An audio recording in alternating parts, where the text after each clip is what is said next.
And we are live. What's good, Charles? Your man, DL Saint. Welcome. Really Want to Know podcast. Just getting back into the groove, guys. Just getting back into the groove. This is spring break, so I'm taking this opportunity to just kind of flood a bunch of content at you guys because I was gone for almost a month. I think it was like a month. I was unable to stream live. I was just putting up content. And then of course next Monday. When spring break is over, we'll be back to our. We're gonna go Monday and Thursday. We'll do Monday and Thursday, and then whatever. If I just pop up and do some stuff, we'll do that. But we'll go to guaranteed 2 days a week. So what's up, man? Appreciate y'all. What's happening out there? Good to see y'all. What are we gonna talk about, man? Peter Schiff keeps it real, bro. We're gonna talk. We're gonna react to a video, an interview. Peter Schiff, finance guy, is the gold dude. I really like what he has to say. Let's get into it. And we are live. What's good, y'all? Welcome to I Really Want to Know podcast, y'all.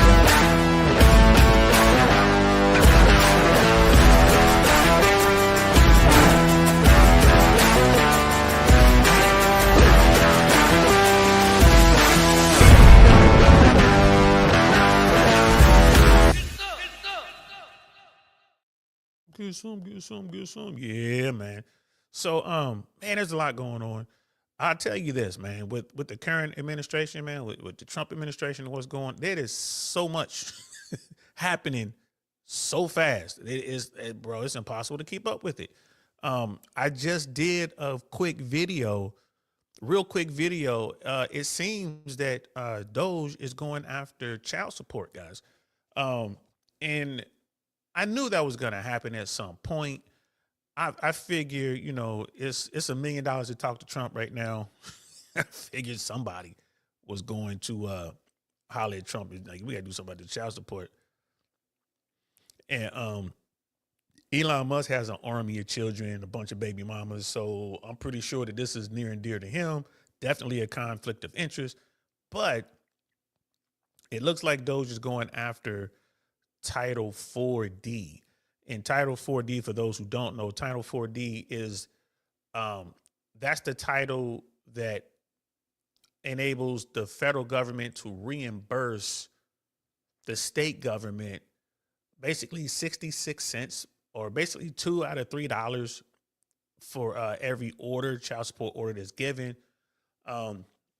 So check out the video. I did a video on it, just a quick little video, and in that at the bottom of that video in the comments below, I put a link so you can go read up on Title 4D.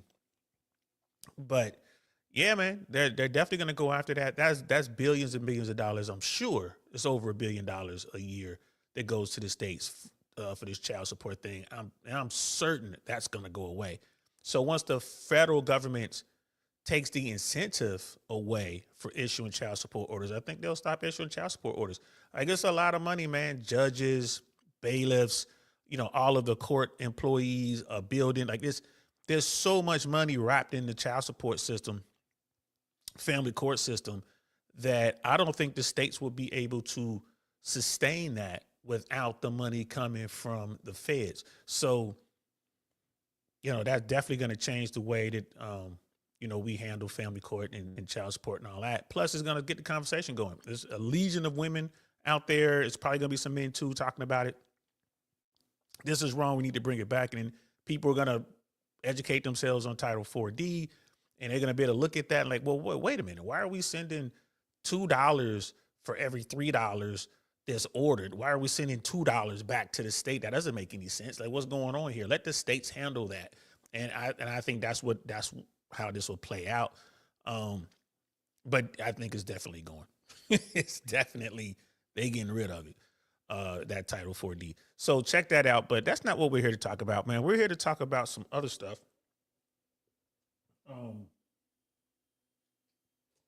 My bad, guys. Just kind of looking at my light. We're here to talk about some other stuff. And Peter Schiff. Man, oh man, I like what he has to say. Peter Schiff is a creature of finance. I think he started his career on Wall Street, if I'm not mistaken. You could tell he's a money guy. Remember they had that Occupy Wall Street Peter Schiff went out with a microphone and a camera crew and was talking, talking to the people who were occupying Wall Street way back then. He was like, "Hey, I'm the 1%. Let's talk." And if you haven't seen it, that's a good video. If I can remember, I'll link that video in here as well in the comments below. Please like and subscribe.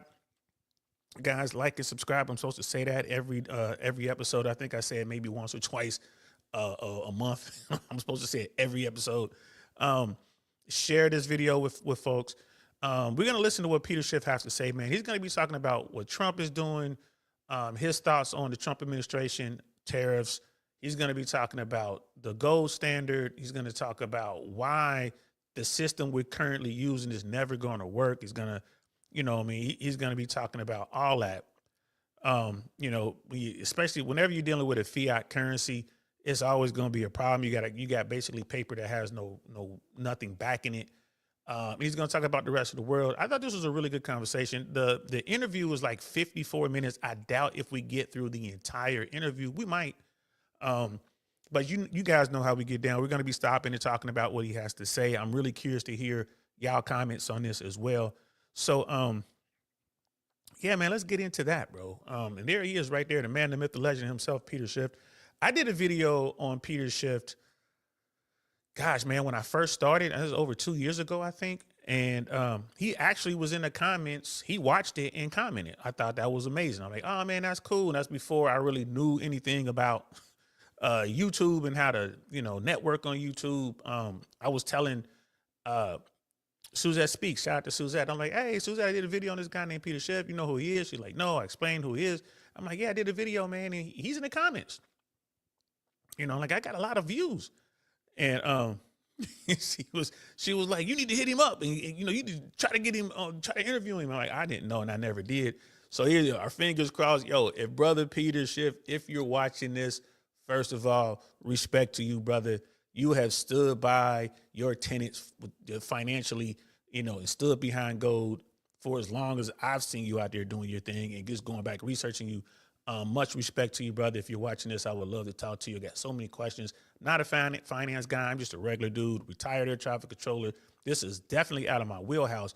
But, bro, there's so much that Peter Schiff talks about that I understand. And there's a lot of stuff, because it just makes sense to me. And there's a lot of stuff out there that I don't quite grasp. So, man, if I had an opportunity to talk to Peter Schiff, if you're out there, I would love to talk to you, brother. I got a ton of questions. And, as we move forward, I'm definitely going to be reaching out. Trust and believe that. Raptor Sports 935. What's good, Raptor Sports 935? Like, just applied for ATC. Got my testing date. Is the answer hard? I never had to take it, bro, but I understand it's not that hard. It's just an aptitude thing. Also, how long before I can make six figures or be a CPC? That's a good question. First of all, congratulations, man. You are at the very beginning of a long process. Although the current administration is looking for ways to shorten the process, they want to get you in training and see if you got what it takes as soon as they possibly can. They need controllers. So you did the hard part. You got test. You submitted your paperwork. You got your testing date. That's great. You can jump online. You can jump on Reddit. There's a lot of the young guys talk about the ASTA. I never had to take that. I got hired through a different program. I don't think there's much you can do to prepare for that, brother. I really don't. I'm going to reach out to some cats and see if I can get some information on that. So hit me back. Check in on the next show, bro, and I'm going to ask about that. But how long before you make six figures? Well, let's say you make it through let's say you test high and, you make it through the testing phase and they offer you a position. Once they offer you a position, you'll go to Oklahoma City for training, initial training. Once that should take, you're going to, they're going to train you up to be the tower, maybe radar, but definitely a tower controller more than likely. Once you finish that, and I think that's like a few months, once you finish that, you'll get assigned an airport. Once you get to that airport, that's where your real training begins. So you can expect to be earning six figures within, I would say, 6 months, possibly a year on the outside after being assigned to your airport. Because the way it works, like your real training begins when you get to the facility, and that training program, depending on what airport you go to, could take quite a bit of time. So let's say you were here in Florida, you got assigned to Tamiami, down in Miami. That's down in Doral. No, correction, that's down in Hialeah. Where is that? It's not Homestead. It's not Doral. It's south of Doral. Kendall. That's down in the Kendall area. Small VFR tower. I want to say that they're ATC 8s, something like that. So you get to an airport like that, small VFR airport, no radar. It'll probably take you about 6 months or so to get through ground control. Once you get through the ground control phase of your training, that's when you're eligible to work premium pays and stuff like that. That's when you're eligible for overtime. That's when you're quote unquote usable. And that's when you'll start getting like one of your first big pay raises once you certify on ground. And at that point, you should be right at 6 figures. Real, if not there, real close. And then by the time you finish like your local training, which is like the training to actually, control the airplanes, actually deal with the airplanes in the sky. Yeah, by the time you get halfway through your local training, you'll definitely be 6 figures. At a place like Tamiami, which is, again, not terribly busy, but busy enough. If you wind up at a place like Van Nuys, I think is ATC 9. If you wind up at a place like Van Nuys, you will definitely be at 6 figures once you finish training on ground control. Like once they get you through ground control, all the way through ground, you would definitely be at 6 figures. And then by the time you finish your local training, like, talking to the airplanes in the sky, that's, you'll really be making good money. But it doesn't take long. I guess the short answer, it doesn't take long to get to 6 figures. Problem is, if you're making 6 figures and you're living in LA, that's like the same as making minimum wage here in California. LA, New York, San Francisco, San Diego, very expensive places. Cost of living is up there. And even though you're going to get paid more money for living out there, you get cost of living allowances to go up and stuff like that. Even though you're going to get more money to live there, CIP pay and all that, it's like controller incentive pay. It's expensive, man. It's expensive. So you're like, yeah, man, I'm making $120,000 a year. Like, yeah, but you're spending $150,000 every year. So, just to survive. So congratulations, bro. You're on your way. I wish you well on your testing. Test hard, do what you got to do. And then once you get to the academy, you have to really buckle down and work hard. Keep me posted, bro. Shout out to you, man. Let's give you a Don DeMarco for that, man. Keep me posted. Let me know how your training is going. Don DeMarco. Let me know if you get into the academy and all that good stuff, man. Let me know. We got people who've already gone through the academy. They're at their facilities now. So, once you get closer, we can reach out to them. They can tell you exactly what to expect as far as lodging and all that kind of stuff and the training and the testing and all that. So yeah, let's get into this, man. Let's talk about Peter Schiff. Peter Schiff is a gold guy. He's all about gold. I ain't mad at him. It's really because of Peter Schiff I really started looking at gold, precious metals, gold and silver especially. So I like what he has to say. We're gonna get into this and we're gonna see what happens, man. We're gonna listen to it. Like I said, hopefully we could go the whole 50-something minutes, but I doubt if we go that far. But we're going to go as far as we can because I really like what he has to say. I believe politically he's very conservative, in my opinion. He's not a MAGA guy, not a Trumper. Like I said, the finance dudes, man, they're all about the money first. It's the money first and then everything else secondary. So you guys will see what I mean as we get into this, man. So let's check it out. Donald Trump has been misled into believing that it's an external tax. The tariffs are paid by producers outside the United States, not the consumers inside the United States. I mean, it's the most simple Econ 101 that I guess everybody in his administration flunked. Before money can be money, it has to be a commodity. Bitcoin skipped the commodity and tried to go right to the money. Gold is valuable because it's a metal that we need and use. And the reason it's money is because I don't have to use my gold today. Maybe we would have been better off if we made George Washington the king and if we were still ruled by his prodigy, because maybe we'd have a lot more economic freedom.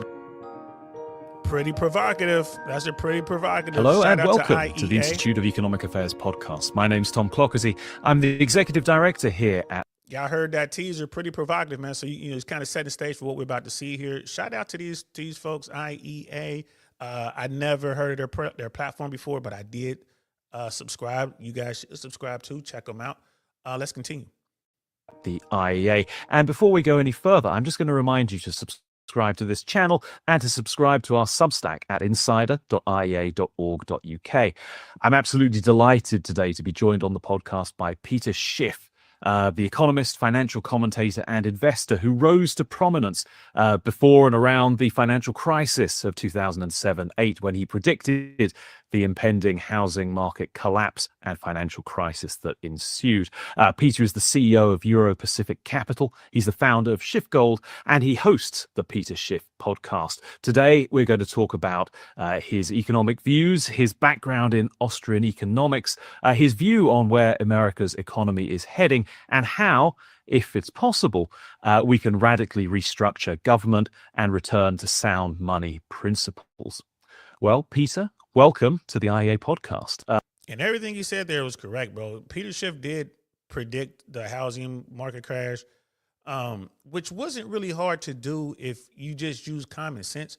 Again, I'm not a finance guy. I'm not a money dude by any stretch of the imagination. But when I was in LA, even I knew, like, man, there's something going on here. This is fishy, because the amounts of the properties that were just shooting up the way they shot up. People weren't making more money, but the housing costs just went through the roof, bro.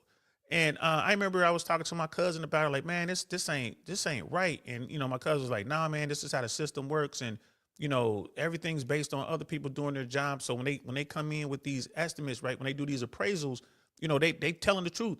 And he's like, if they appraise a house at that amount, that's what the house is worth. And I'm like, man, I don't know about that, bro. I really don't know. Like, this is crazy. There's no way that these houses are appraising at these numbers. You gotta understand, like, these houses in LA were going from, 300,000-400,000 to like 800,000, 900, a million. And we're talking almost like overnight. Like, come on, bro, there's just no way. Where's this money coming from? And that's LA. That's what people who got bread. It's like, where's this money coming from? There's no way, man. And it's like, there's no way that people qualify for these homes.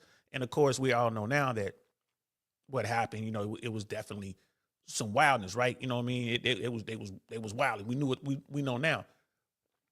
So when people like Peter Schiff came along, it was like, nah, man, this is nope. There's no job, no income, like all this kind of stuff that they're doing, the stated income and the way they were running that game. People like Peter Schiff were like, man, this is a problem. You know what I mean? This is absolutely a problem. You know what I mean? Dom, what's good, fam? Good to see you. Good to see you. Absolutely. I missed you too, bro. Pause. But, I had a problem with my computer. I had an issue, and it took me a while, but I was able to get it sorted out. Turns out the computer was just fine. It wasn't the computer. It was Windows. So I found myself a good independent IT person here in Tampa, and he was able to square me away. Shout out to CL Computers in Town and Country, Mr. Carlos doing his thing. So it is what it is. Speaking of Carlos, we got brother Carlos in the building. What's good, fam? Yeah, man. The price resort for loans, home value is only and exactly what someone's willing to pay for it. That's a fact. It's only worth what someone's willing to pay for it. But I knew, I'm like, man, this was something wrong here. I knew it was something wrong. Now, looking back on it, I absolutely should have jumped on a couple of those properties. I really should have. It was just a game that people were playing. I just wasn't comfortable doing it. We got Brother Pitney in the building. What's good, fam? Always a pleasure to see you, man. We're going to be talking some money, man. This is definitely your wheelhouse. And this is for the brothers, and our sisters who want to talk about the financial stuff, man. Like, what's going on now, especially, like, we got to watch this sort of thing, bro. Like, you just can't blindly walk into, some of these things, like the whole thing with tariffs. There are a lot of people out here who really believe that tariffs won't affect them. It's like, well, it's not us, it's the foreigners who have to pay the tariffs. And it's like, it's great to have people like Peter Schiff, true conservative, a guy out here who knows his money, is going to he's going to be, breaking it down for real. You know what I mean? And nah, brother, there's no way you can get me back into a tower. Your brother Don was like, I thought you went back to work after the plane crashes. No, There's no way you can get me back into the tower. Maybe I would do some consulting. Maybe I would do that. And it's, because people are like, hey, man, they need instructors. You want to come out here and instruct? Like, no, I don't want to go to Oklahoma City. No, I don't want to do that. I don't care what you're paying. I'm not going to do that. But consulting, I could do that. Like, if you want me to look at some stuff and give you my opinion, like I could look at training and, do some stuff like that. But to just pick up and move to Oklahoma City, So nah, bro, you ain't got to worry about that. Yes, please like the video, please share, subscribe, all that good stuff. Appreciate you, brother Pitney, for that. So let's continue. Let's check out Peter Schiff. We're really delighted to have you here, and I know a lot of our viewers and listeners will be familiar with you and some of the things you've said and done over the years. But I wonder if we can start with a pretty basic question, and that is, how would you describe your own economic and philosophical views? Well, I'm a very free market Austrian school economist. Very much a believer in the principles upon which the United States was originally founded. Republican government, meaning, not one man, one vote, majority rules, but a government that is run, on behalf of the people, but not based on the majority will of the people. That you have the minority protected by a constitution, and you have a government of checks and balances, so that government stays small. I want government to be as small as possible, so that we have a maximum amount of individual freedom and liberty. The government should mainly be there to secure those liberties. It's not there to redistribute wealth. It's not there to provide us with things. It's there to protect our rights. And we don't have a right to the productivity of our neighbors. We have a right to our own productivity and nothing else. And I think if we all interact with one another in a free market, then everybody will be better off. You have Adam Smith's invisible hand and all of the other benefits that attribute to a market-based economy. And I believe, to the extent that people fall through the cracks, it should be handled through private charity, not through coercion and government force. Okay, hey man, shout out to him. Now, man, I think I'm 85% on board with that, maybe 90%. I do believe we need a social safety net. I do not believe that the free market can fix every single problem we will encounter as a country, as a nation, as a society. But therein lies the debate that can be had. But everything else he's talking about, I agree with. I think government should be small. I think government should be there to protect our liberties, to protect our rights. But government shouldn't be there to force us to believe a certain way or to act a certain way or whatever. I think, you need government there to be the check, like checks and balances on massive corporations. You need an entity there to stop people from dumping poison into the water. You need an entity there to stop people from just, bulldozing someone else's house down because they want to do an extension to their corporation. Like you need that. You need that to be effective, but you need it to be as small as possible. You don't want it to be over bloated. I think our government is definitely over bloated. But as far as letting charity and, just for those who fall through the cracks, it can be somebody there to help them out. Man, I don't, man, that's where I'm, like, again, if Brother Peter Schiff was sitting here, I would definitely write that down in my notepad to say, hey, we're going to, want to revisit this part. Cause I don't think the free market system can handle that, appropriately. But I mean, shit, I could be wrong. But hey, again, I'm a big fan of Peter Schiff. I'm a huge fan of George Gammon. These guys are free market capitalists, and I'm with that. But at the same time, I do acknowledge the fact that the government needs to be there to help those people who do fall through the cracks, and for the small guy, right? Where we're dealing with now is, hey, bro, if you got the money, and now in this environment with this particular administration, and with the politicians that we have in Congress, bro, you're going to go a long way. Like if you got a few $1 million, you got $5-10 million, you can make some stuff happen for whatever it is you're trying to do. You can absolutely get access. And a lot of people are like, oh man, you saying that Trump could be bought. I'm like, all the politicians can be bought. That's come on, man. Like Chuck Schumer got bought by Wall Street. That's why he's in trouble. Like you probably going to witness the end of Chuck Schumer's leadership role in Congress.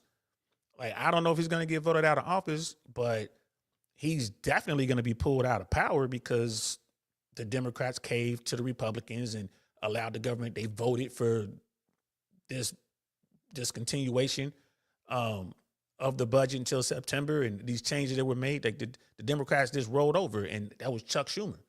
So he's going to have to answer for that. But all politicians, man, on the left and the right and in the center, can be bought, and most of them are bought and paid for. Let's continue.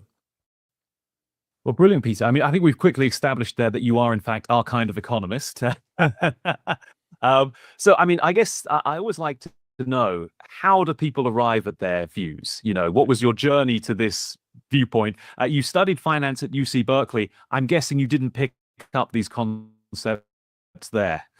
No, I really didn't pay much attention to any of the economics at Berkeley. They're a bunch of socialists, Keynesians, whatever you want to call them. But no, I mean, my father pretty much set me on the right path from an early age and gave me books to read from Austrian economists, and Ayn Rand novels, and taught me about sound money and gold and the Constitution, and so I never really had to make a journey back to these principles. A lot of people, they grow up and they become very idealistically socialistic. I don't like to really use the word liberal because they're not classic liberals. They're more fascists. But a lot of people have to discover these principles later in life. They have to deprogram themselves from being brainwashed into public schools. But no, I went into the public schools already educated by my father, so it didn't work on me. So I was able to stay level-headed, which I think is why I can evaluate things, so objectively now. And I always see the unintended consequence of every government proposal or program. I can immediately see, how it's not going to work and why it's not going to work, and what these unintended consequences are that are going to result in achieving the opposite of the stated intent of the legislation. And so it just happens like second nature. Yeah.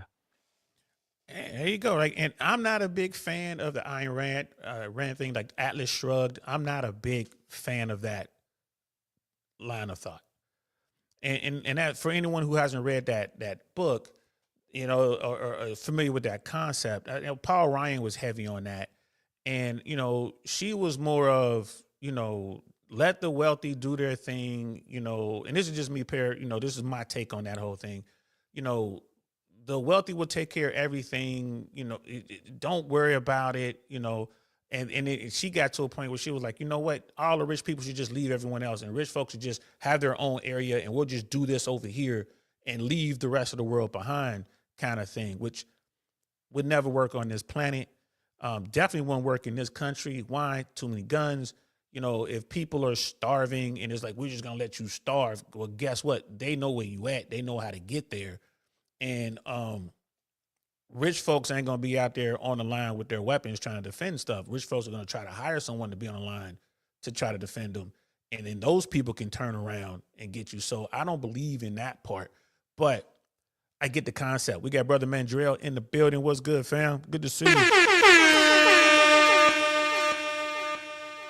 So I get the concept. I just think that there's room in there for some subtle adjustments.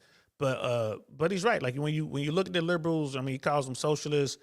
I get where he's coming from with that. I mean, they just want to redistribute wealth. They want to take from others. I mean, I get all that. I really do. But I also believe that there has to be a way that we can look out for the weak, the most vulnerable among us. It has to be a way that we can look out for those people who fall through the cracks. So I think we can make it work, but I don't like what today's Democrat seems to be about. I just don't like it. The more money you make, the more you are against what today's liberal is trying to do. I'm just not with it. Um, but at the same time, I'm also like, I don't believe that, pure free capitalists can run everything. And I got to figure out what that Austrian uh, economics or whatever that was. I got to figure out what that was. I've never heard of that before, so I'm gonna have to find out what school of thought that is when you mentioned that. So you really came to prominence, I think, certainly in the US and to a degree in the UK as well, around the time of the financial crisis, or really just before the financial crisis, when you were one of the people predicting a housing market collapse and a financial crisis following that. Um, and I'm kind of curious to look back now. Obviously, that was a huge moment in economics with a lot of fallout over the subsequent decade and a half. But when you look back now with everything you've learned, how do you tell the story of how the financial crisis happened? Because this wasn't, I think we'll probably agree, even if no one else does, of the inherent failings of capitalism.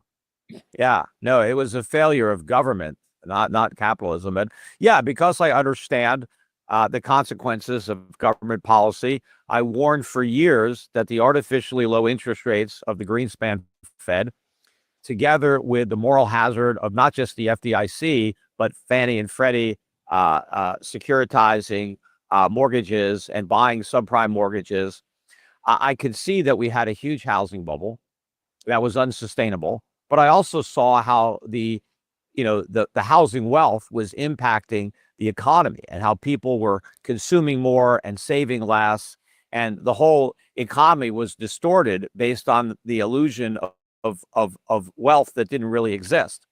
And I knew that there was a lot of fraud inherent in the mortgage market and the housing market based on the government's involvement, and that I knew that eventually rates would rise, teaser rates would reset, housing prices would crash, and it would bring down the banks that financed it. And I knew that Fannie and Freddie would go bankrupt, and and I warned about all this.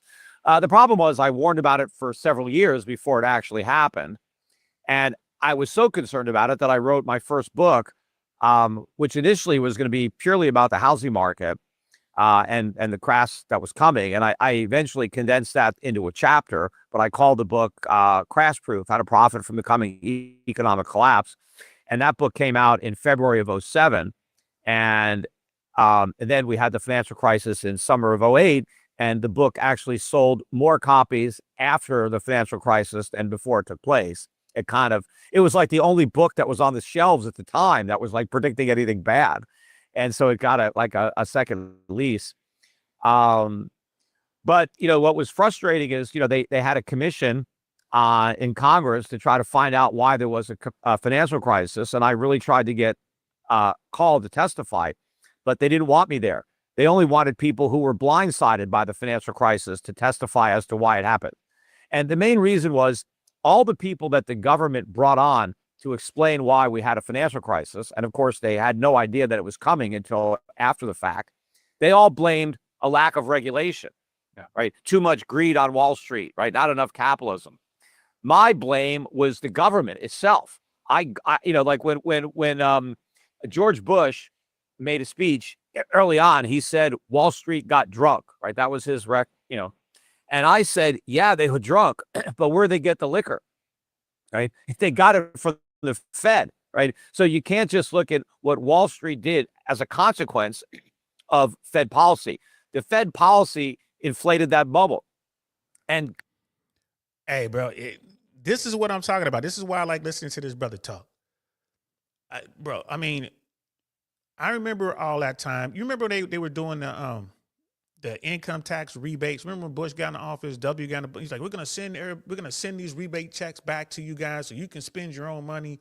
And they didn't say save that money. What did he say? Go out and spend that money.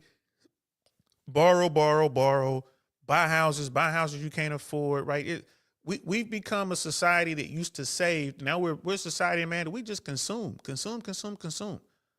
No one's trying to save. I remember well, on this platform, we were talking about the interest rates under Paul Volcker back in the late 70s, early 80s. You're looking at 18% interest on a home, right? People back then were trying to save their money. People were very disciplined financially. They just weren't going out there playing the markets, going crazy with it, right? They were, saving and buying stuff cash. And, you had two big purchases, right? You had the house and you had the car. Those are the two biggest things that you would buy.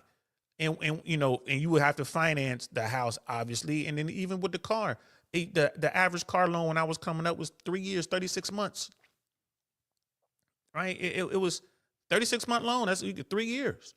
Now that would, depending on your credit, it could be as high as, 15, 16, 17% or into the 20s, depending on your credit. But you'll be paying on that car for 3 years. And you used to get a book. You had a little booklet, and every time you made a monthly payment, you took the coupon out, send it in. So you wait till you got to the end of that book, the car was yours. It took 36 months. What are people financing cars for today? Like what finance terms, if they even buying a car, it's mostly leases now. But how many years, bro? 4, 5, 6 year terms. And think about it. The amount of money that people are financing for cars today is how much a house cost back in the 80s. At least in the Cincinnati area. You got people out here buying, spending, 50, 60, 70, $80,000 on a car. You could buy a house for that, 3-bedroom house in a good neighborhood back then. So like it's crazy. We got Sister Nicole in the building. What's good, sis? Shout out to you. So it's what he's talking about makes a lot of sense. And it used to be the Republicans were telling you to save your money, to make smart investments, definitely buy your house, like get your house. And, it was Wall Street to change that all up. But like he makes a good point here, though. He's like, yeah, Wall Street got drunk. But he's right. The government gave them the liquor. That is a fact. You deregulation, lower taxes, tax rebates, spend, America, spend. And look at where we are. Look at where we are right now. It's not getting any better. Eventually, because it's what the politicians kicking the can down the road. Well, we're out of road, right? And there's people like Peter Schiff who, like he said, he was 7 years before the crash in '08. He was warning people about it 7 years before, and wouldn't nobody listen to him. Why? Because they were out there making too much money, bro. Money that wasn't really theirs. It wasn't money from commerce. It was just money from these different financial plays that are going on. It's gambled money. They should have listened to this dude. Government policy insured mortgages that never would have been written but for government insurance. And so the whole thing was a failure of government. And so my prescription, had they called me to testify, would have been to get the government out of the housing market completely. Not just, put Fannie and Freddie into receivership, but get rid of them so that people don't buy houses because the government guaranteed their mortgage. We want people buying houses who can actually afford them. We want banks to lend based on the credit worthiness of the borrower, not the government cosigner. And we want housing prices to reflect reality. We want people to have to put up 20% down, not 0 down or whatever, 3% they got now. I wanted a real free market in housing where housing prices came down, right? The government wants to make housing affordable by making the mortgages cheap. I want housing to be affordable because the house itself is cheaper. I don't want people to have to borrow all this money to overpay for a house. Let's build houses at a price that Americans can afford, and so they don't have to go so deep into debt. And, I really would like to see the government get out of the deposit guarantee business. I would like banks to have to compete for customers based on the credit quality of the institution, based on the fact that they're not doing crazy things with your deposits. But when the government guarantees the bank deposit, it introduces a horrible moral hazard where no one cares how much risk the banks take. As a result, the entire system is insolvent today.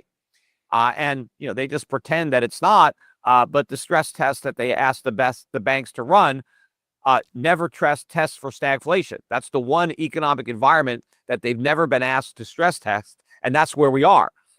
And so that's why I think all these banks are going to fail. They're probably going to be bailed out again. We would have been better off. And I advocated back then. Not only was I against all the bailouts, I wanted the banks that did get drunk on the Fed's liquor to suffer the consequences, because not all the banks did that. There were plenty of banks that didn't drink it, and they would have survived. But you had a lot of these big banks that should have failed. They weren't too big to fail. They because they were big, they needed to fail. And we needed sounder bankers to come in and pick up the pieces. Instead, we bailed out the bad actors. We enriched them and rewarded them and created yet another moral hazard. And so now all the banks that we bailed out because they were too big to fail, well, they're way bigger now. Yeah. Bro, y'all see what I mean? Like, man, like, dude, he's keeping it 100. The part where the government is co-signing for people to buy homes that don't earn enough money to buy these homes. The homes are too expensive, but because the government is co-signing, like he was talking about Freddie Mac and Freddie Mae, Freddie and Fannie, Fannie Mae and Freddie Mac. The only reason these people got into these houses is because of the government co-sign. They get into the house, and a lot of them were able to stay in, but a lot of them weren't. So the only way they got in there is because of the government. And what did that do? That drove the prices up. You know, we see that right now. We're dealing with that. Here we are, you know, decades down the road, we're still dealing with it. Because you're looking at the average cost of a starter home in America, $400,000. $400,000. How did it, bro? It don't cost that much to make these houses. And it's like what Brother Pitney was saying, man. Like, you know, some of these home builders, man, they throwing together crap. You know, they throwing it up with spit and duct tape and charging you $400,000 for it. And there's all sorts of deregulation. There's no one there. Like I said, government should be there to make sure that, okay, if they at least sell your house for $400,000, that house should be worth $400,000. Like, they shouldn't be selling you garbage. But that's where that came from. You know, so it ties back into the Dems and what the libs, like, we want these people to get, you know, we want you to have this, you know, get into this house. Well, if you can't afford the apartment you in, how are you going to be able to afford the house? It's just more responsibility with the house. Get yourself together first. Save your money. Like you said, saving 20%. But, man, how you going to save 20%? House is $400,000. What's 20% of that? You know what I mean? $80,000. Is that right? Is that 80,000? Jeez Louise. Right, at 20%, you're never going to get $80,000 saved up to put down on the house. Right? I mean, but when the house only costs 50 grand, right, you only need 20% of that, 10 grand, you can save that. That's just working hard overtime for a couple, 3 years. You can put that away, be disciplined. But everyone is on that, man. Everyone's on it. And Brother Penny, I haven't watched the Horton video yet. Because what I'm gonna do is I want to do a show around it. So I want to do like maybe I'll do like a DL short where I just pull it up and just react to it, like just watch it and be like, oh shit, you know, and just put that up there. But I got it because you sent it to me and I got it. Appreciate you though. And it's like, based on the facts, they're not doing crazy things with your deposits. LOL. Fractional reserve banking made that ship sail a long time ago. You're right. And this is the thing, like, there's a lot of folks who think about these things, understand what he's talking about, and he's correct. But the reset's coming. Like, we might be living at the beginning of the reset now. The reset's coming. These prices are going to come down, but there's going to be a lot of pain. There's going to be a lot of people losing everything. There's going to be a lot of businesses going bankrupt, and there's going to be a lot of banks that are going to close. And he mentioned, like, there's going to be another bailout. I don't know. I mean, I defer to his experience on this. I think that, you know, when the next wave of bank failures that come along, there probably will be some form of bailout. But I think that's going to be the black swan event that breaks America's financial back.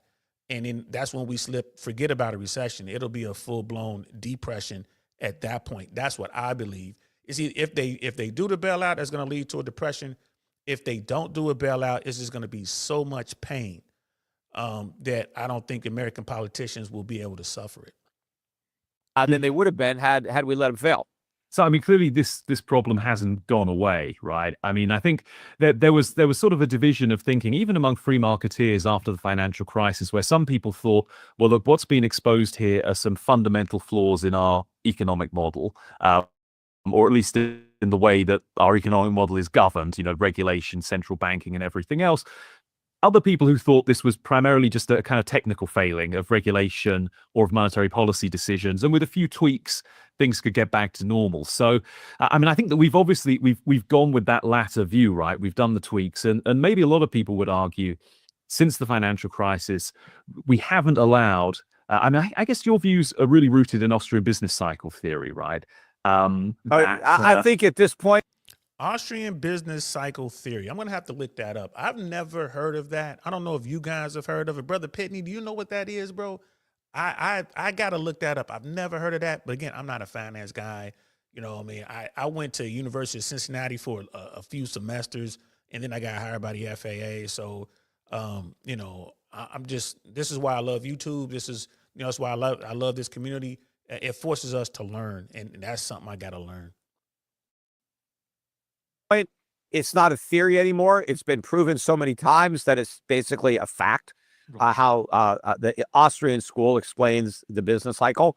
And, you know, not only did I predict the 2008 financial crisis years before it happened in the exact way that it happened, but I also predicted what the government would do in response before they even realized that they would have something to respond to. And they, unfortunately, I was right again. They did exactly what I warned they would do, which was a mistake, which was lower interest rates again, zero, quantitative easing, print a bunch of money, reflate the bubbles. The only thing I got wrong really was in my assessment of what would happen after the government made that mistake. I assumed that the attempts to reflate the bubbles would fail and that instead we would have a big drop in the dollar and a surge in inflation. And that didn't happen. And we went on many, many years, and the bubbles got so much bigger, and not just real estate, stocks, bonds, cryptocurrencies. I mean, we inflated just this massive bubble, and the debt rose to enormous levels, way beyond anything that brought us down in 2008. And the fact that we were able to kick the can down the road up until now, and we're still kicking it, just means that the crisis that's coming is going to be so much worse than the one that we had in 2008, because we didn't get to solve the problems. We covered them up and made them all worse. And now I think it's not going to be a financial crisis. We're going to have a dollar and sovereign debt crisis. And it's going to be far more, economically destructive to the standard of living of Americans than what happened in 2008. And there will be no bailouts. And I think, that process may have already begun. I mean, this week is one of the worst weeks for the dollar that I can remember, as far as how much value it's lost relative to other currencies. Gold is just hanging out just below $3,000 an ounce, ready to just explode to multiples of this price. I think the dollar is very close to really losing its cherished status as their primary reserve currency. And even there, he said there will be no bailout. And I'm wondering, does he mean there will be no bailout for regular people and for corporations? Because earlier he said there would be a bailout for the banks. So, I mean, that's something I never even considered. It's like, okay, they'll bail out the banks, but they'll let the corporations and they'll let the individuals fall. Or will they bail out the banks and the corporations and because if you bail out the banks, that money goes to the corporations, so that the banks and the corporations are good, but they're not going to bail out individuals, which all that does is increases the wealth gap. It makes people very, very unhappy. And when you got a country full of guns and a bunch of people who are mad, who have their hands on those guns, it gets ugly fast. There's so much going on. And Brother Pitney, man, you're right about that with the tariffs, commercial real estate, the bubbles, the regional banking thing. The regional banking thing is so scary. It's just one of those things, like, and I'm pretty sure you agree with me, bro. Like, that's it. When the regional banks fall, right now you got the too big to fail banks. They're going to have to get involved, the government, to kind of absorb that. The too big to fail banks become even bigger. Like, we're at a point now where, bro, it's just like, shit, man. Like, all is lost. You know what I mean? And Sister Nicole's like, yeah, she's thinking they might just bail out the banks only. But remember, if you bail out the banks, where does that money go? That money goes to the corporations. Like, you bail out the banks and then they'll loan that money out to the corporations. So bailing out the banks is probably the same as bailing out the corporations. I wish they could just bail out. I wish they could just bail out the banks and let the corporations fall. But we're gonna see, because there's so much debt that has to be rolled over. It's all that debt that's out there at 3%, 3.5, 3.75%, hundreds and hundreds of billions of dollars that these corporations took out, all this money. Well, all that money, that debt is coming due. So, and right now, just imagine they're going to go from 3.5% to 7.5%, 8.25%, 9%. That's where they're going to have to refinance that debt. Those corporations can't do that. So I guess that's to your point. Okay, well, if the banks get in trouble because the bank's holding the bad paper, they'll bail out the banks. But do you allow the corporations then to just go through bankruptcy? Like, what do you do? Like, so we've put ourselves in a horrible situation here in America. Like, it is what it is. Austrian School of Economics. Oh, thanks, Brother Pitney. Emphasizes individual action, the semester value, and driving force behind economic phenomena, focusing on the unintended consequences of individual choices and the importance of free markets and limited government intervention. Hey, man, thanks, bro. That's a quick Google search. You know what I'm saying? We got smart people over here, bro. Thank you, man. Appreciate that. Don DeMarco to you, fam. Don DeMarco. Let's continue. And, there's a big misconception out there, in the Trump administration about our role in the global economy. They seem to believe that the world's been taking advantage of us, that the world has been living off of our economy, and they have it backwards. We've been taking advantage of the world. We've been living off the productivity of the rest of the world. We run trillion-dollar a year trade deficits. This is propping up our service sector economy. We've outsourced all the hard work, all the production.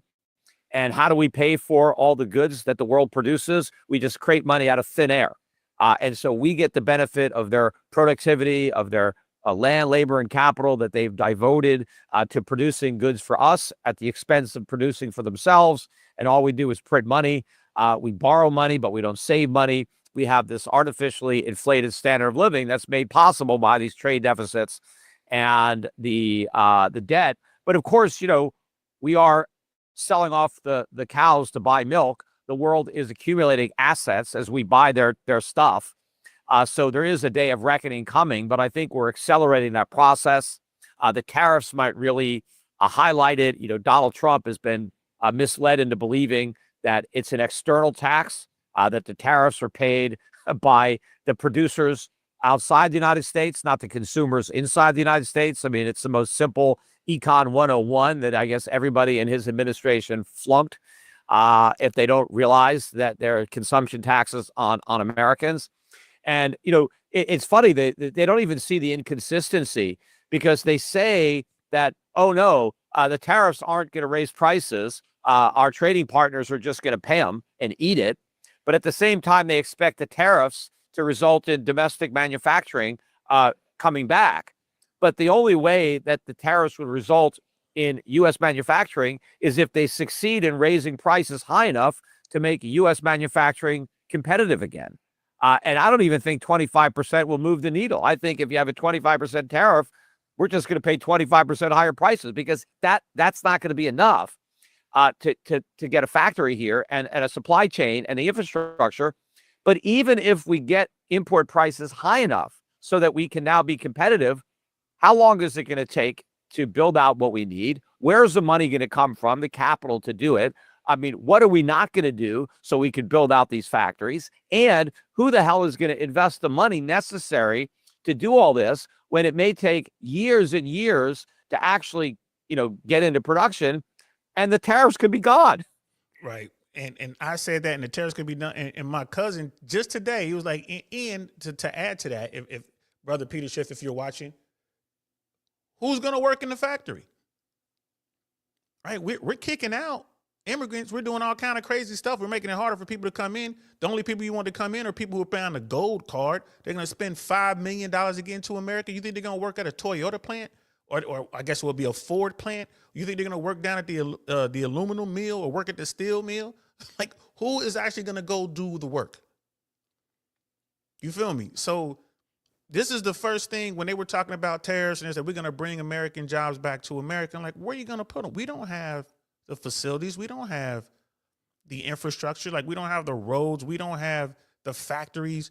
Like, bro, you need assembly lines. Like, this is when people talk to me about this, and when I talk about Donald Trump, I'm like, dude, he has no idea what he's doing. There's absolutely no plan. He's firing from the hip. Why? Because he hasn't thought that far ahead. And we know that dude's not a thinker.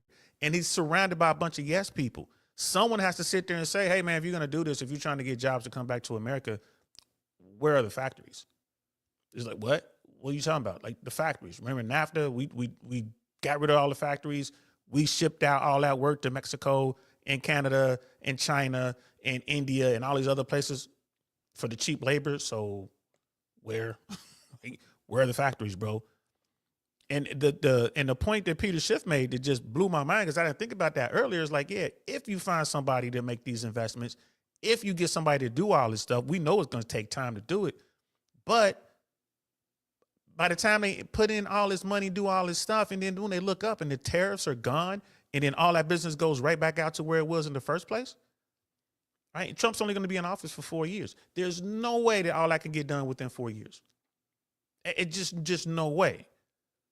Unless the plan was already there and they were already working on it. So this is the stuff, man. This is the stuff that people really need to understand.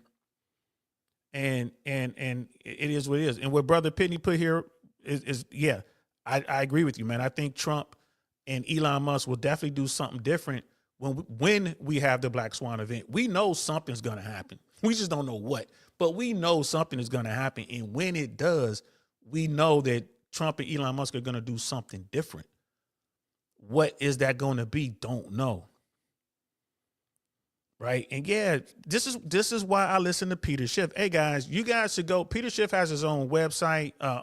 His own YouTube channel where he goes on and talks about this stuff like almost daily, certainly weekly. And then he does these interviews on other people podcasts and stuff like that, other platforms. I've caught him on Fox Business. I caught him on CNBC. A lot of people don't want to listen to what he has to say because he's keeping it 100. He's not playing football here, man. He's looking at the game. He's like, yo, he's letting people know, like, yo, like, this is messed up right here, right? This is what's going on. This is where we are. Like, my whole analogy, like, bro, we're all in the same boat. We're all in the same ship.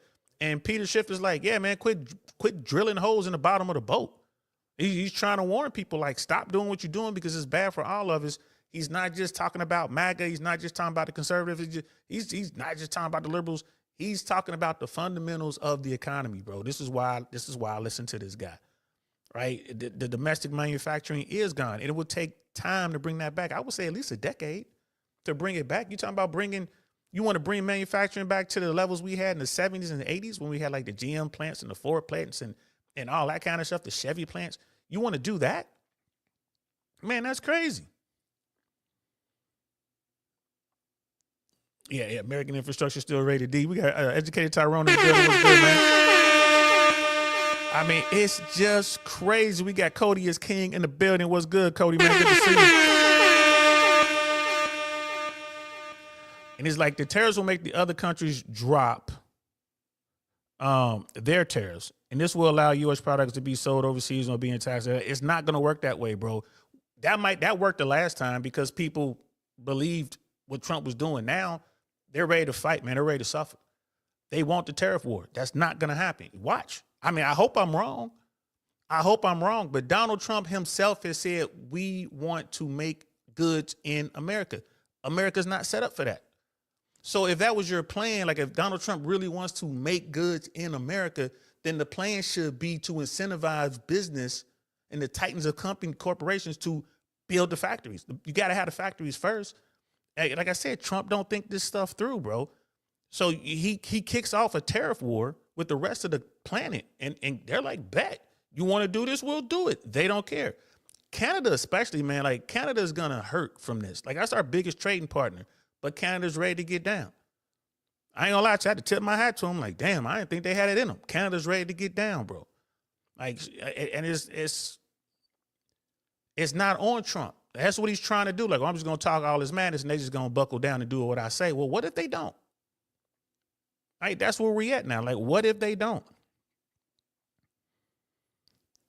You know what I mean? So this tariff thing, like, no one wins a tariff war. And Donald Trump really believes, he says it over and over again, he believes that the tariffs are paid by the foreigners and foreign companies. And that's what Peter Schiff just said. Peter Schiff was like, nah, bro, that's not how it works. That's not how it works. The tariff is a tax.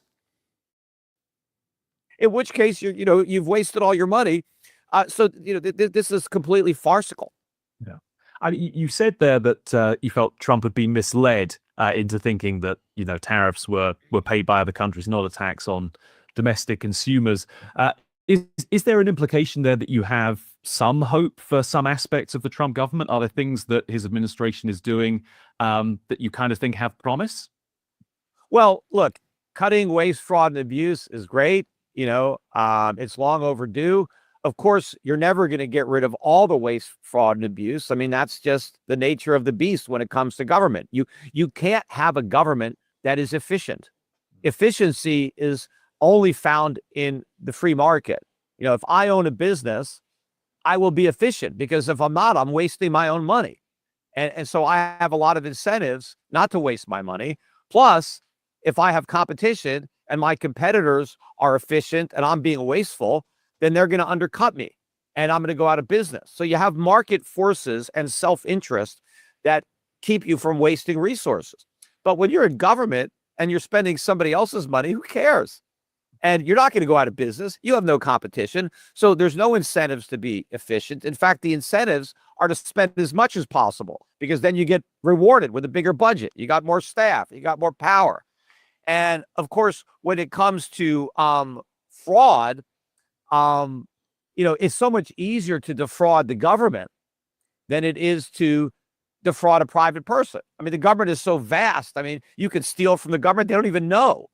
But if someone tries to steal my money, I'm going to know, and I'm going to try to stop it. So that's good. But I don't like, Trump refuses to, do anything about entitlements.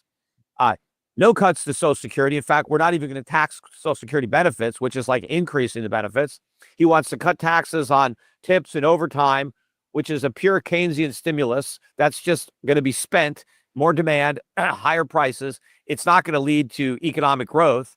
It's not like growth-oriented tax cuts. It's a Keynesian stimulus.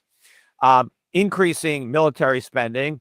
The big, beautiful budget that he wants to come out of Congress is big, but it's ugly.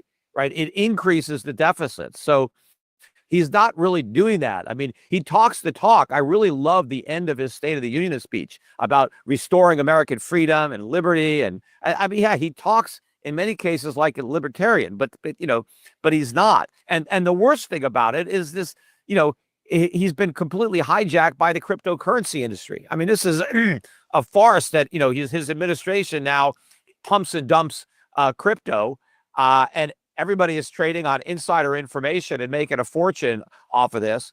Meanwhile, he wants to make America great again, but he wants us to be the leaders in crypto. Why would we want to be the leaders in a digital Ponzi scheme or digital pyramid? I mean, whatever money we waste on the crypto industry is money we can't invest in actually in productive investments, in real wealth creation.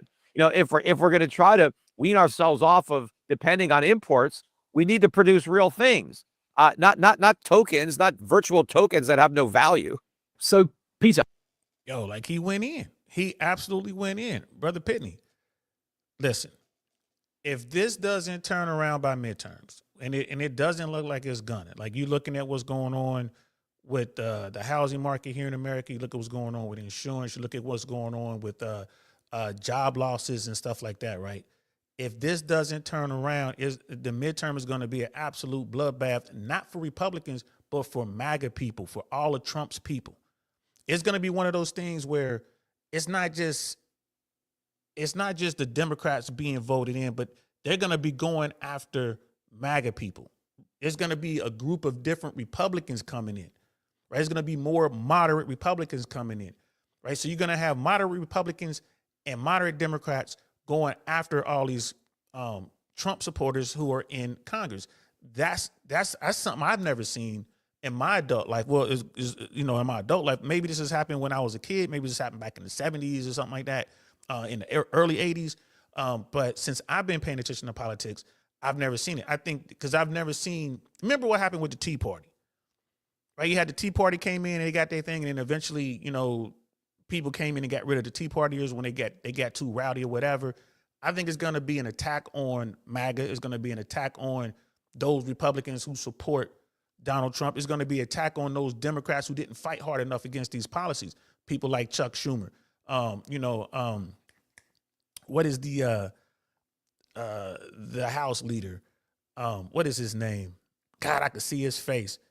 But that dude, right? He's gonna have to be careful. Like any Democrat that didn't fight hard enough, or any Trumper, Republican, MAGA person, if this doesn't turn around soon, that's who's gonna pay the price.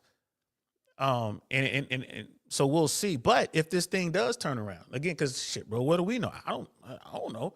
If this thing does turn around, then of course they ain't got to worry about the midterms. They'll probably gain seats and they'll have even more power. But these tariffs are such a bad idea. And look, in a few months we'll be in hurricane season down here in Florida. There's going to be another storm. There's a guy I was talking to, a friend. He just got his insurance paid, his payment. He just got his insurance for his house that was destroyed in the storm. He just got it. And the storm happened, 6 months ago or something like that? Like his house is just, can't even live in it. He's been renting an apartment. He's got his wife. I mean, they're spending all this kind of money, spent over $12,000 just on living expenses, waiting on this check from the insurance company. He just got the insurance check. So, and it's like, dude, are you even going to fix the house? Like, dude might just sell the land and move. Y'all saw what happened in California with them fires. You saw what's going on in the Carolinas with the floods, and we got tornadoes all over the place. It is going to be very difficult. Remember, we were talking about, running, like, I was like, who would want to be president anyway? The next president is going to have problems. This is what I was talking about. It was going to be bad regardless. It's just these moves, the tariff moves, firing everybody from government jobs and stuff like that. These are real hits on the economy. They're not, Trump people, the Trump administration, they're not thinking this thing through. And it's definitely going to cost them in the midterm. 100% going to cost them in the midterm. You know what I mean? Peter Schiff. Peter Schiff's a gold guy, bro. Oh, Schumer. Talking about Schumer. Schumer is run by Wall Street. He's the Wall Street senator, bro. That's why he did what he did. And it's going to cost him. Like, the Democrats are already pissed. I'm pretty sure he'll be able to hold on to his seat. They're trying to get AOC to run for the Senate to primary this guy. I'm pretty sure Schumer will hold on to his seat, but he's going to be out of leadership, bro. He's going to be out of leadership. And I mean, it's just all, it's all DC drama. It is what it is, but people get in their feelings, bro, and they're going to get active. I'm telling you, this midterm is going to be like that midterm with Newt Gingrich in that contract with America. It's going to be the opposite of that with the Tea Partiers and all that. I'm telling you, if things don't turn around. I know all the Trumpers that I talk to now are like, oh man, just give it time, give it time. Like, well, how much time? Y'all ain't got much time, bro. Like, Trump went into office and it's like, bro, you got 24 months before the midterm. And, people don't like what you're doing, they're going to come out. And if the midterm election were tomorrow, it would be an absolute bloodbath for the MAGA people. And Brother Pitney is saying, like, I could see that. Voters already decided against the Dems in 2024, so I could see the populace searching for a moderate conservative. Yeah, man. Yeah, bro. This is going to be a rejection of MAGA. I mean, the MAGA people, I mean, you can look at people like Bobart, and Marjorie Taylor Greene. Keep your eye on those districts. Are they going to put forth, moderate Republicans? Because in their districts, there's a lot of people who work for government, a lot of vets, a lot of people for the VA, a lot of people working in government that lost their jobs, right? So they're going to have to deal with that. and the ballots are going to come out against him. And all you need is just a moderate Republican. So you're going to have a lot of that going on. We have Brother Mike in the building. What's good, fam? He's like, I don't think it will. It will. The average person was barely holding on prior to this. We're going to see. We're going to see. Yeah, the Democrats are mad. Their insider stock trading went down too. The Republicans too. All the 1%ers are mad. $5 trillion, bro. Everybody mad. Like, hold on, bro. What you doing? You best believe they're mad. And you know, like Trump is doubling down. And then you look at this thing with the Houthis again. I'm all for going after our enemies in the Middle East. I'm all for it. But I'm in the minority. Most people aren't hawkish like me. When I saw that, I was like, cool. Trump went after the Houthis. Okay. But why is he doing it? Is he looking for a distraction? Because what's going on here domestically? And let's get it popping over here in the Middle East, get some of this pressure off. And like I said today, Trump is, Doge is about to doge the hell out of child support in America. Bro, thumbs up on that. I mean, I'm all with that, bro. I'm all with that. So in all of this uncertainty, bro, that's the biggest thing that's killing Wall Street. It's the uncertainty. People are just moving their money, right? They're going to come out of crypto. They're going to come out of these stocks, and they're looking at the 10-year and all that. They're looking at T-bills. They're like, you know what? Let's just park this money over here in gold.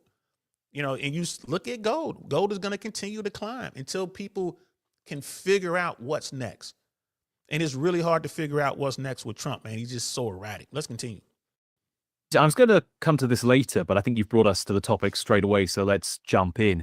You may not know this, the IEA was the organization that published Hayek's The Denationalization of Money in 1976, which was really a call for competing private monies, competing private currencies, and the idea that consumers and indeed kind of macroeconomic stability would be better served by a competitive system than one that was overseen by government. Some people would see crypto as a kind of modern flourishing of that idea, or at least the early stages of it. You, on the other hand, you're a real crypto skeptic. We already got that in your last remarks. But can you explain to me why? Why is crypto not something that we as free marketeers should be pretty happy about?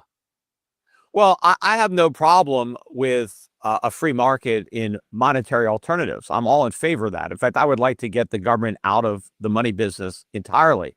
I mean, I think we were better off before the Federal Reserve than after. And, because it didn't take the Federal Reserve long to really start, blowing bubbles. I mean, look what they did in the 1920s. They were created in 1913. But, when we started this country in 1789, and I think that the Coinage Act, the first Coinage Act, I think was 1791, but we defined the dollar basically by a weight of gold or silver. But the price of gold was $20 an ounce. And when we created the Federal Reserve in 1913, it was still $20 an ounce. So the dollar maintained its value very well for 120, 130 years. The general price level was cut in half over that period of time. So people enjoyed not just stable prices, but consistently falling prices, which led to a rise in the standard of living. It wasn't until we turned over the function to the Fed, and at least initially, the Federal Reserve notes were fully redeemable in gold. They needed 40% gold and 100% per commercial paper just to issue the notes. And the original Federal Reserve Act forbade the Federal Reserve from owning any U.S. Treasuries. Not only couldn't they buy them, which they still can't do directly, but they couldn't even own them on the balance sheet. But over time, that was changed. And I think we would be much better off without a Fed. And in fact, one of the reasons for the Fed at the time, we don't really need it anymore because, there were so many independent banknotes that were circulating, all backed by gold and silver. But the idea was, hey, if I'm in California and somebody tries to pay me with a banknote from New Jersey, how do I know it's any good? I mean, it's so far away. I mean, what if it's not a real bank? And so they thought, hey, if we had the Federal Reserve rediscounting all that commercial paper, we can all just negotiate Federal Reserve notes that everybody would recognize. But I think today with the communication and technology that we have today, it's very easy to verify somebody else's note. And especially if you want to use blockchain or the internet, the original banknotes were redeemable in gold. Well, who's to say that banks or other institutions can't issue a cryptocurrency that's redeemable in gold? they can circulate as money even better than paper notes did. So yeah, I would love to get the government out of money. I would love to have competition for money. If some people want to try to use Bitcoin, have at it. I think Bitcoin is lousy money because it's very volatile and very expensive and very slow. So if you actually wanted to, transact business in Bitcoin, it would be very difficult. Whereas if you tokenize gold and put it on a blockchain, it's quick and cheap. And in fact, you don't even need a blockchain because you can centralize the custodian who can handle the books and records, but it can all be done instantaneously at a low cost. But the other reason that Bitcoin doesn't work as money is because it can never be a store of value because it doesn't have any value that it can store. My definition, or the best definition of money, is the most liquid commodity. So before money can be money, it has to be a commodity. Bitcoin skipped the commodity and tried to go right to the money. Gold is valuable because it's a metal that we need and use.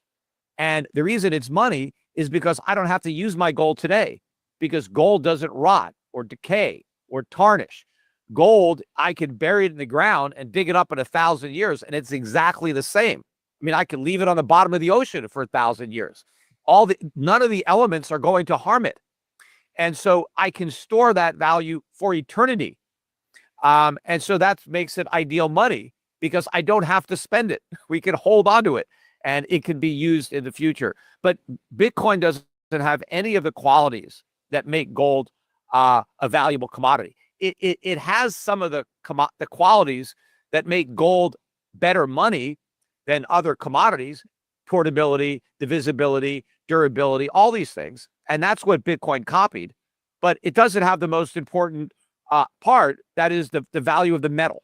Why gold is valuable. I mean, the Bitcoin community likes to pretend that gold has no value at all, that it's just worthless, that it's just, it's just some kind of mythical thing that we just believe in it. But that's Bitcoin. They're describing Bitcoin, which is all based on confidence. Gold is based on the value of the metal.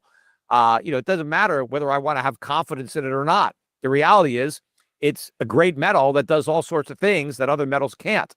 And people have been using it for thousands and thousands of years. Hey, man, he ain't wrong. He ain't wrong. But I will say this about Bitcoin. I wish back in 2008, 2009, when my people were explaining blockchain to me and I didn't really listen, I wish I had taken $2,000 and got 2,000 Bitcoin, because back then Bitcoin was like $1. It was like really less than $1. Bro, $2,000, which, come on, man, that's when we were playing back then, bro. We were out there clowning. Life was good, living in LA, partying. I would go out and, bro, I would spend that much. Probably the night they were telling me about it, that weekend, I probably went out and spent at least $2,000. Like just going out, kicking it, hotel rooms, dinner, getting, it's before bottles, but running a tab, going out doing that. It was at least $2,000. I could have just not gone out that one weekend, gave the $2,000, invested in Bitcoin. And bro, when it hit 100,000, that'd have been $200 million, bro. Bitcoin it's a gamble, bro. It's a play. Oh my God. I thought about that just last night. I was like, hold on, I had to get my calculator out. My head started hurting, bro. Like I could have easily, oh my God, $200 million off of a $2,000 investment. Now, of course, back then, no one knew, whatever. That was before the reason they were telling me about Bitcoin. My friends were telling me because there was a Bitcoin ATM in LA. They're like, oh, it's like groundbreaking. They got a couple of ATMs, Bitcoin ATMs, and they were breaking it down. Bro, $2,000 back in 2008, 2009. I could be sitting on $200 million right now. Well, it's been less than that because Bitcoin's down to 80,000. But when it was at 100,000, man, woulda, coulda, shoulda. My goodness. But it's all monopoly money at the end of the day, bro. It's all monopoly money. But as you can see, Peter Schiff, man, he is not a Bitcoin guy. He is definitely a gold dude. That is his thing. He is 10 toes down. And I can see why. I mean, gold is still gold, bro. Like gold has its value. It holds its value. It is what it is. Let's watch a little bit more and we'll wrap this up. Only as money, but as a metal. But yeah, I mean, I think if we had a pure free market, Bitcoin would lose. One of the biggest problems now is the government prevents competition. I think the main reason that we don't have a bunch of gold-backed cryptocurrencies circulating right now is because of the laws, the KYC, AML, all that crap. The government makes it so expensive.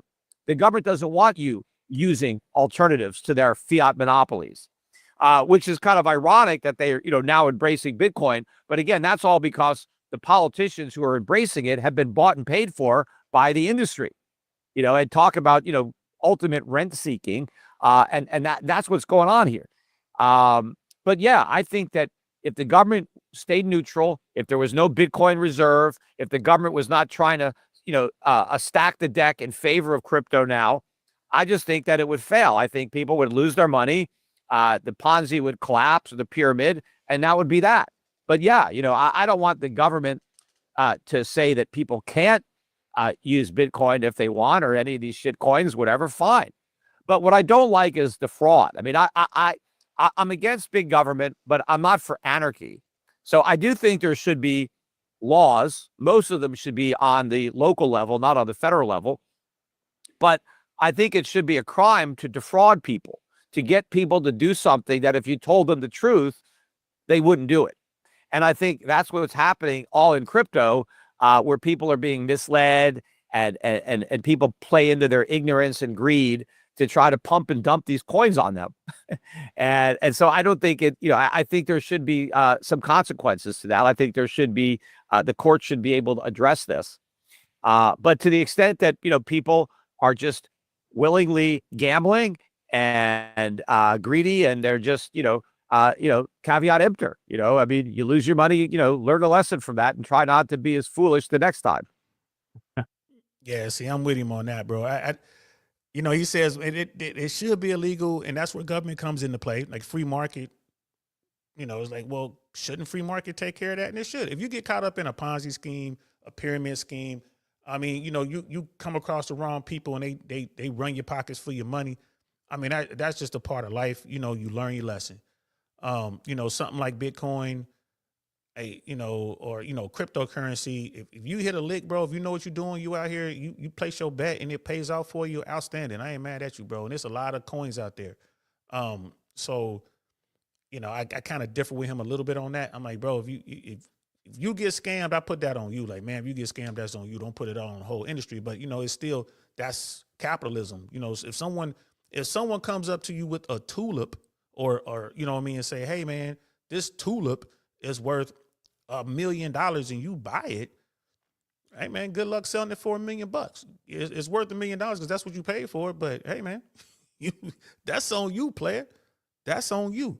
But I get it. You want to get out here and you want to control these people. You want to get out here and save people from themselves. Again, it goes back to what I was saying before. I think there is a role for government. I don't think government should be massive. I think government should be small but effective. Those people who fall through the cracks, those are the people who tend to fall for these schemes, get rich quick, all that kind of stuff, man. So, Peter Schiff was like, he doesn't like big government, but it sounds like he wants government to step up and be able to take care of that sort of thing, man. So we're going to leave it there, bro. The rest of the video is linked in the description below. If you want to check it out, man, hit that link, check out check out the video. I'll definitely be cutting this up into shorts and posting them. But like I said, man, I like the way that Peter Schiff thinks. I'm definitely with him, up to 85%, maybe a little bit more. I'm with him. I got some more stuff to look into. A lot of the stuff that he was talking about, I got some stuff to look into, got to educate myself on it. But when it comes to the economy, the American economy right now, yeah, bro, I see what the banks are doing. I see what the corporations are doing. And guess what? Since back in 2008, when America bailed out, when TARP came out and they bailed out the banks, when they didn't let those banks fail, which they should have, right? From that point on, the banks and Wall Street and these corporate folks, they knew they were working with a net. Like, all we got to do is get out here, stress the country out. And those politicians are going to cave and they're going to give us money so we can go out here and do whatever we want to do. We ain't got to worry about the consequences. That's where America is right now. We know that something's coming. There's something around the corner. We know it's coming. you know, how will government react this time? We're going to find out. And I'm with Brother Pitney on that. I think that Trump and Elon Musk will act differently than what we are accustomed to or have become accustomed to. So it's going to be something. It's going to be something. But hey, if you're down here in Florida, Central Florida especially, you're like me, watching these housing prices come down. You know, I'm looking down in South Florida as well, watching these townhomes come down. The condo market is completely out of whack right now. I tell folks all the time, think 3 or 4 times before you buy a condo. Depends on what kind of condo and what building you in. If you got real money and you in a brand new building, yeah, go ahead and get that. But if you're trying to find a deal and get into an older building, you better think about that. But even that's going to get fixed at some point. But the housing market has shifted. I think we're in the beginning of a correction. Some people might say this is going to be a crash. We'll see. And, you know, we got a new administration and they're doing some things that has already changed the American economy. What's going on with that? We're going to keep our eyes on that moving forward. And yeah, man, I think we had a good conversation here, bro. Like it's one of those things, man. The tariff thing. Like if I was one of Donald Trump's advisors, I would tell him this. I would say, look, I'm like, come away from the tariffs. Like, I think what Donald Trump should do is like, hey, you just impose a 15% tariff across the board everywhere. Just do that and let it happen. Nothing to talk about. 15% just done. That's the headline. And then after the headline dies down, reduce those tariffs down to 0, right? Just to get out of this. Just to get out of this, because this tariff war is terrible. This trade war is terrible. Just to get out of it, right? I would slow Elon Musk all the way down. Like, okay, stop firing people en masse. Like, we're just going to announce a hiring freeze, and we're going to stop everything where it is, and we're going to take a close look at all these other government entities, with one exception, that child support thing. Go ahead and just chop that to pieces, but everything else, everything else we're going to look at. We're gonna put together a committee, and we're gonna go through, and we're gonna get someone who is gonna get confirmed by Congress to take Elon's place, and we're gonna go out here and we're gonna cut away all of the excess and all that. I would tell him to do that. I think that move and come up with a plan, like we got like a 10-point plan. This is what we're gonna do, and I think that move would calm the markets. And then the markets will stabilize and they'll get back to business as usual. I would do those things just to calm down, just to take a breath. But I don't think Trump is going to do that. I think he's going to continue to move forward and just kind of do what he's doing. And there's going to be continued uncertainty, and we're going to continue to see, the markets suffer. And then we're going to roll into this housing crisis, and we're going to roll into this, we're already in this debt crisis. Now you're going to see people not being able to pay for their homes, losing their homes to foreclosure, losing their cars to repossession. It's going to be bad. It's going to be bad. Boy, I hope I am wrong about that one. I hope I'm wrong. I really am. I hope that this thing turns. I know, like I said, my MAGA friends are out there like, oh, just give me a little bit of time. I'm like, all right, how much time? Because you got to the midterm, right? You got to the midterm. So, I mean, I think they're coming up on 60 days in office, right? So he's more than past the halfway point of that first 100-day thing. So we'll see. The markets, still recovered today. Like they bounced back a little bit on Friday. And today, from what I understand, they were pretty much right where they are. Slight gains across the board. We're going to see. They got some bad news came in on retail. The retail numbers came in, so tomorrow's probably going to be down. The markets will probably be down tomorrow, but I think that's normal. And we'll continue to see what's going on, man. So I appreciate y'all rocking with me, man. This was fun. The next show I'm going to do, guys, is going to be about aviation. So probably tomorrow around noon or 1-ish, somewhere in there, probably do a show about aviation. And then we'll talk some more red pill stuff tomorrow night. Shoe on Head, she just did a video about women trying to date and women being out here trying to get on with guys. I'm definitely going to react to that. I like Shoe on Head. And I think, it'd be funny. I only saw like a couple seconds of it. I'm like, oh, yeah, I'm not even going to watch that. We're just gonna pull it up tomorrow. So tomorrow we'll be talking about that, man. And like I said, during the day tomorrow, I'm gonna try to get an aviation show in. If I don't get the aviation show in tomorrow, we'll get it in at some point for the rest of the week. You know what I mean? Like Sister Cole, like, yes, can't wait to see it. That's gonna be a good one. So I appreciate y'all rocking out with me. I really do. Please like, share, subscribe, all that good stuff. You know, YouTube don't like this content. They don't like this platform. They got me, you know, Mr. Hardcore Red Pill. So you know, y'all know what it is, shadow ban and all that. But hopefully a human will look at what we're doing over here and realize all the content's changed a little bit, and maybe they'll lift the restrictions, and then we'll see how many people really rock with us, see how many people get to find us, and, you know, we get to have some good conversations. So, yeah, that's my hope anyway. Appreciate y'all, man. Thank y'all so much. I'm DL Saint. This is That Really Want to Know podcast. I will see y'all tomorrow. Peace. Nothing like I've ever seen. It's just a thing of beauty.